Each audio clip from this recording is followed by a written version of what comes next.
कहीं पर भी है, मान लो 25 डिग्री का है, तो हाँ, पता एक्चुअल इफेक्ट किसका देगा? अगले घर का। नहीं, फिर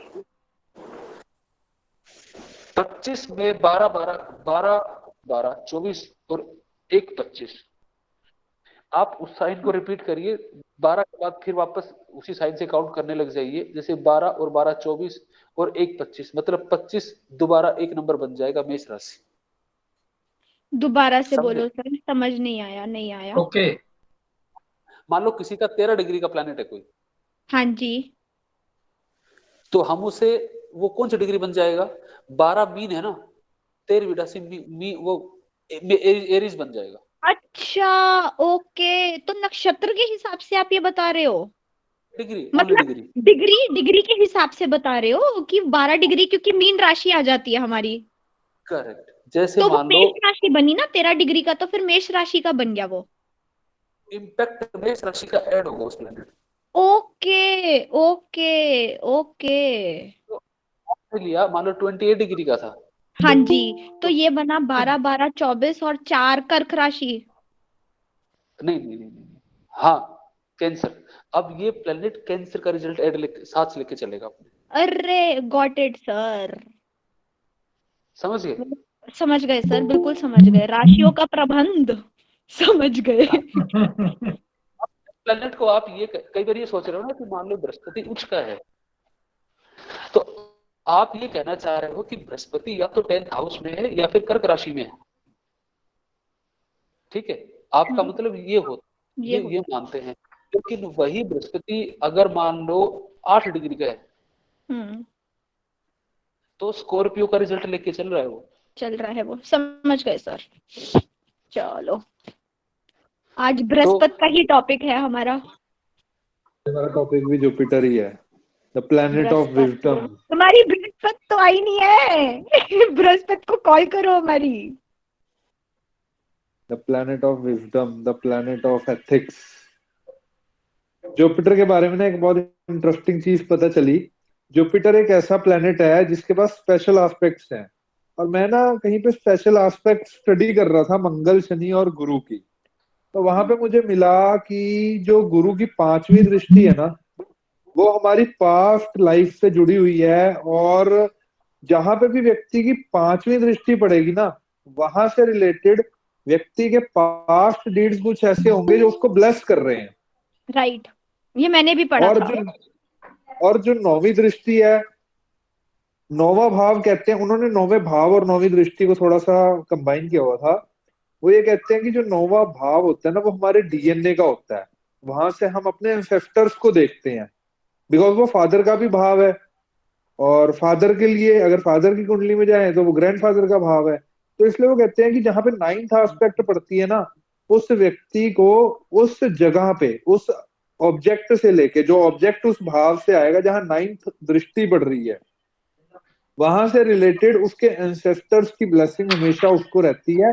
और कभी भी किसी व्यक्ति को, फॉर एग्जाम्पल किसी की कुंडली में गुरु की 9वीं दृष्टि पड़ रही है उसके 10th हाउस पे, तो जब भी कभी उसके प्रोफेशन में दिक्कत आए ना, उसे अपने पितरों को जरूर याद करना चाहिए। बिकॉज वो गुरु की 9वीं दृष्टि उसको ब्लेस कर रही है, सपोर्ट कर रही है। और जब वो पितरों को याद करेगा तो वो गुरु की शुभता को बढ़ाएगी, ऐसा सिस्टम उसमें लिखा हुआ ओके, जुपिटर।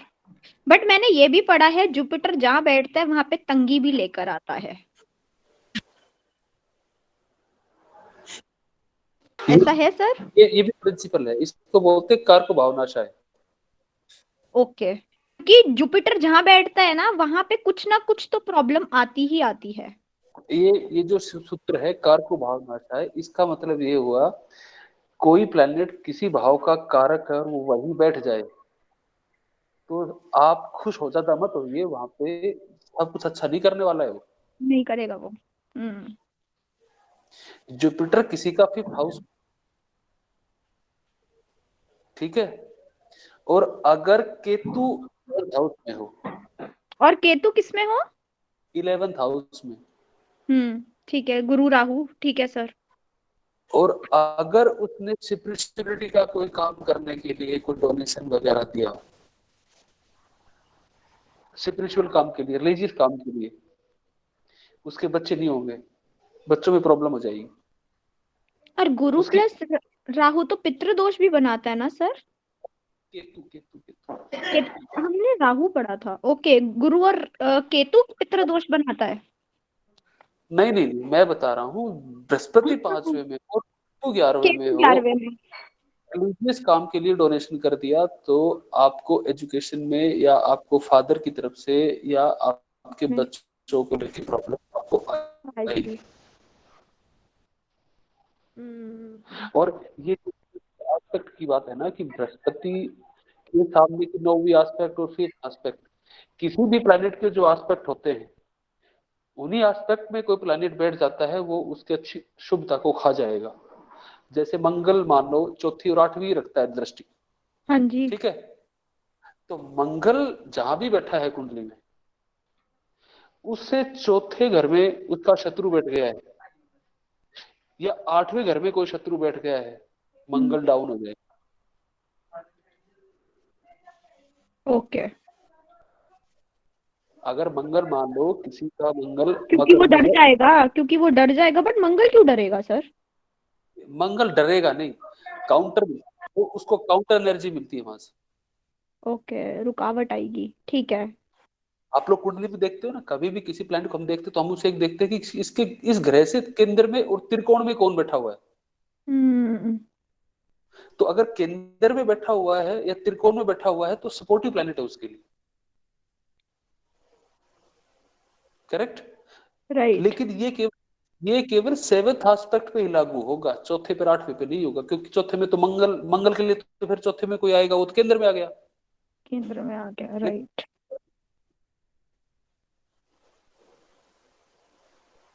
तो ये जब स्पेशल एस्पेक्ट की बात होगी तो आपको हमेशा ट्राइन में देखना है। बृहस्पति के केस में हमेशा 5वें में और 9वें में देखो कौन है, बृहस्पति से 5वें और 9वें घर में, क्योंकि बृहस्पति के आस 5th और 9th है, तो वहां पे अगर कोई एनिमी प्लैनेट होगा जुपिटर को प्रॉब्लम होगी।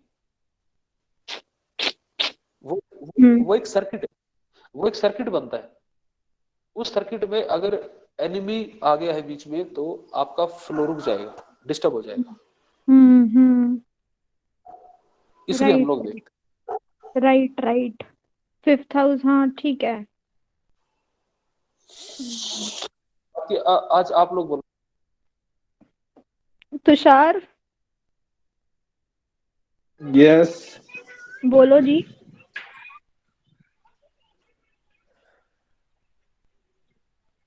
देखो जुपिटर आज हमारा टॉपिक है और जुपिटर की कारकत्वों से शुरू करते हैं। सिग्निफिकेशन, सबसे ज्यादा सिग्निफिकेशन जुपिटर के पास है। फाइनेंस की